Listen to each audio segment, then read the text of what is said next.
So we have just wrapped up a wellness retreat here in Costa Rica, and we thought that we would just talk to you about our experience, why we've come, what did we find out, and what we're taking back with us. So there have been so many things that we have done during our time together. One of the things that we learned was about the blue zone of Costa Rica. A blue zone is where the natives live, and they obviously live to about 100, 105, even sometimes 110. Yeah, 120. 120, wow. And so they are able to live that long because of their way of life, their practices, and the main thing is their diet. So everything here is organic, it's fresh off the trees, it's fresh from the land. What else did they talk about? The water, how pure it is. They can drink it from the tap. It's just really an amazing experience, and we've even considered moving here ourselves. Absolutely. More life. So, Pura Vida? Pura Vida! That has been our quote, our favorite saying the entire time that we've been here. What we learned about Pura Vida is it means pure life, more life. Yes, absolutely. I want to go back to your point about the water. They used to, so because the country as a whole it's a green country, so they're very conscious about everything that they do with being green in mind. And I think it was in I can't recall the year, but the point is that the Army Corps of Engineers came and taught them about septic systems. So all of the properties, all of the homes have septic systems, which gives them the purified water. So this is one of what we would call, if we're calling it third world countries, where you can actually drink the water. And that's pretty beautiful and amazing. So you don't have that to worry about. We were taking a tour yesterday. Our tour guide was amazing. Jay. Yeah, shout out to Jay. He's awesome. We're going to provide his information in case you guys are ever visiting Costa Rica. Oh my gosh. He is the one that you want to see. Absolutely. So super insightful. I mean, he's been here all his life, but he also did live in America for some time. Texas. Texas. Austin, I think he said. Yes. And so he did take a couple of teachings, from us, but he provided a whole lot of information. As far as what it is that we would be looking for, where we would be staying if we are considering living here. What else did he talk about?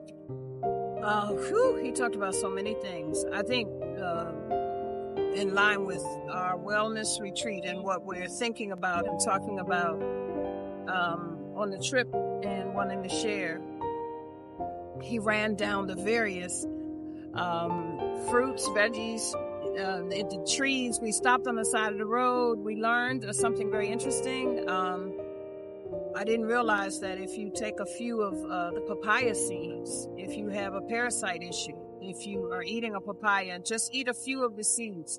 Don't chew them, just swallow them. It'll help get the toxins out of your body associated with, so parasites would be like food poisoning and things like that. Just a few of the seeds. Everything. I mean, it just was too many to discuss. We'll just share. We will put some things down in the link or give it other information to help you better understand the many of those things. But brings me to the wellness retreat and why, in this instance, this trip, we do several a year. We try to do them quarterly. This one in Costa Rica, it happened to be just women. And our theme was releasing to find joy. So I want to see what your takeaway was from it. If you want to share what you got from it, what you saw. Sure. Okay. So each of us set intentions before we came, and we had to kind of process that during the time that we have been here. My intention was to reset because I had been moving through and hustling and grinding and trying to make sure all the things that needed to be done back home were done. And it was my intention here to kind of just take a moment to be present and every day disconnect, try not to be on social media as much, try not to think about the news and what's happening back in the United States. So many things that are happening, and, just to be present in the moment. So I think that I was able to do that with the help of my guide here and also with the other ladies. It was so amazing to connect with them and to gain insight and to learn and to share. Thank you for sharing that. Yeah, and I think for me too, obviously we're leading the retreats, and so we guide through questions and exercises the process to allow each of the participants to move through whatever the theme was. So we did some really cool, fun things with that in mind. So we did work each day, but it was at a pace to slow everybody down, to get them to be in the moment. And that was important for me personally, just because we've really been working really, really hard. We have some really exciting things that we're going to be sharing in the next couple weeks and months. And when you're driven to do the various things, we don't like to use the word grind, because if you think about grinding wears things down, but that's what we've been doing as people. Yeah. So we want to move more.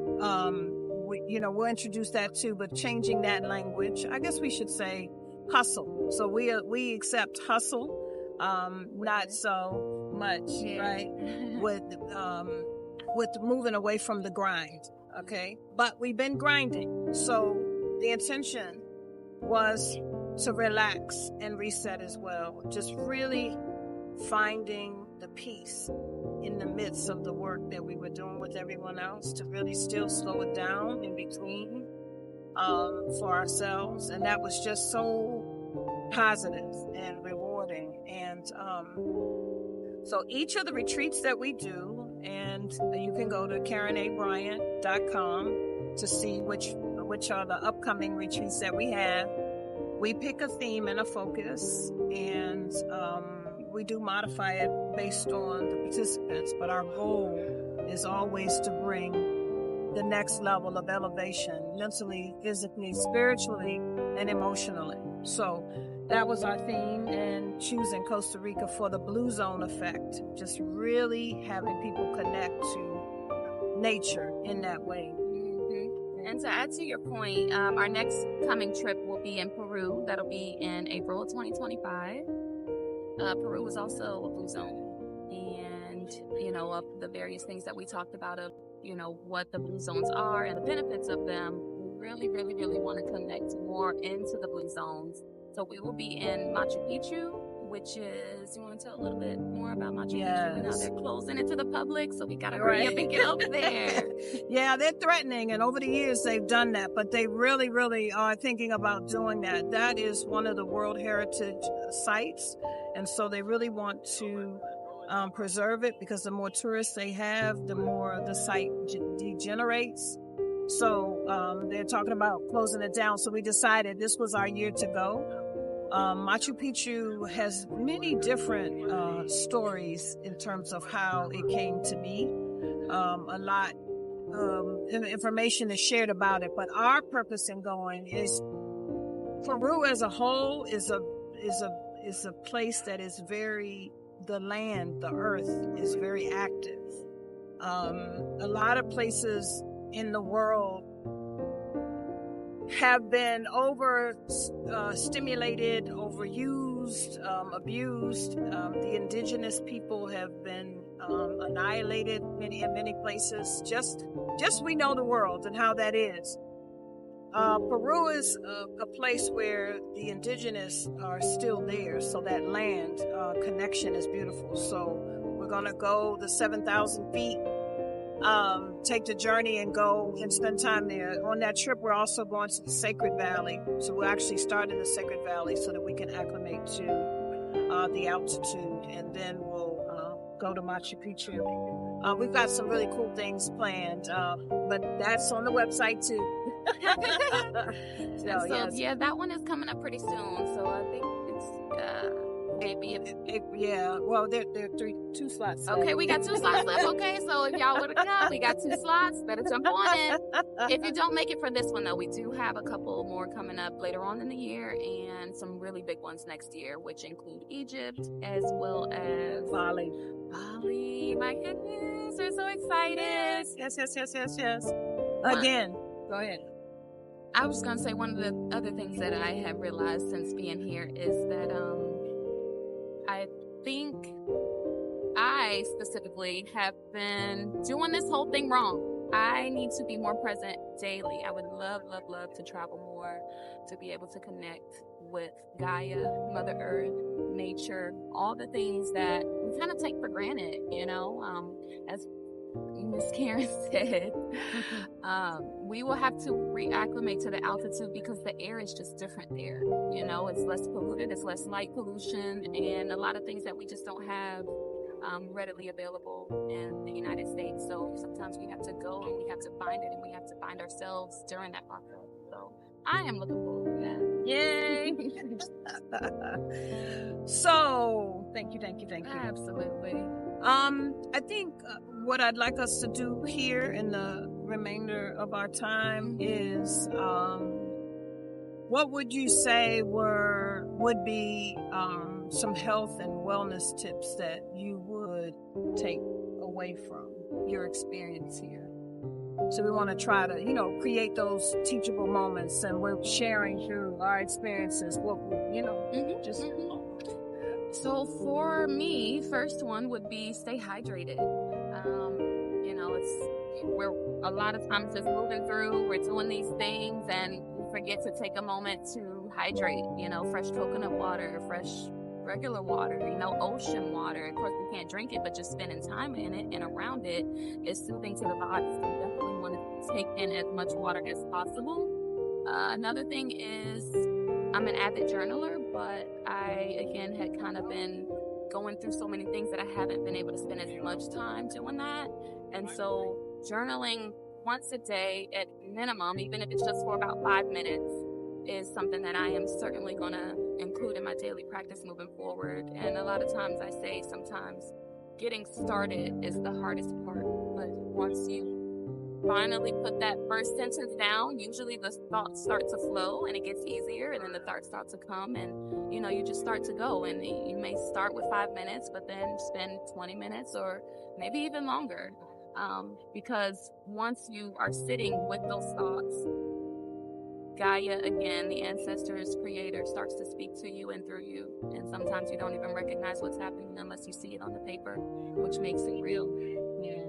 I love that. Great thought. Yeah.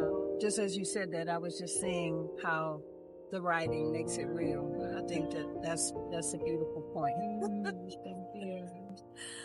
How about you? Yeah. That you would like to take back? Well, I think what I was inclined to do was just how, even in our process here, many were overthinking meditation, the thought of meditation. And one of the things that I want us to do just really quickly is just show what a quick meditation is. Yeah. Okay. So, what we can do is we're going to turn a little bit, get connected, and we're going to lean back, palms up. That is showing receptivity. And then what we're going to do is just start breathing in through the nose. Okay.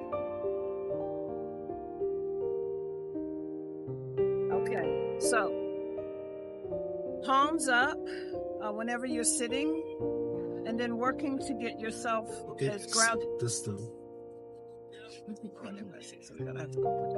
Okay, so palms up, feet grounded, Literally in the ground. Come on, guys.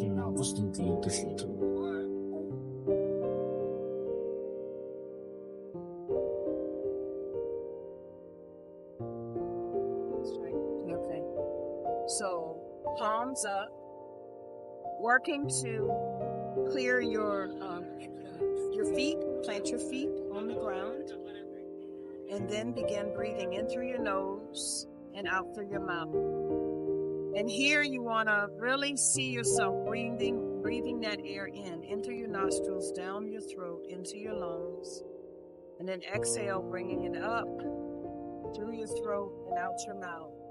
And if you're visualizing that way, that will allow you really focusing on that, bringing it in, bringing it down, bringing it up, and bringing it out. That stops you from thinking about anything else, and that's meditation. So let us just do a few quick breaths, and here we go.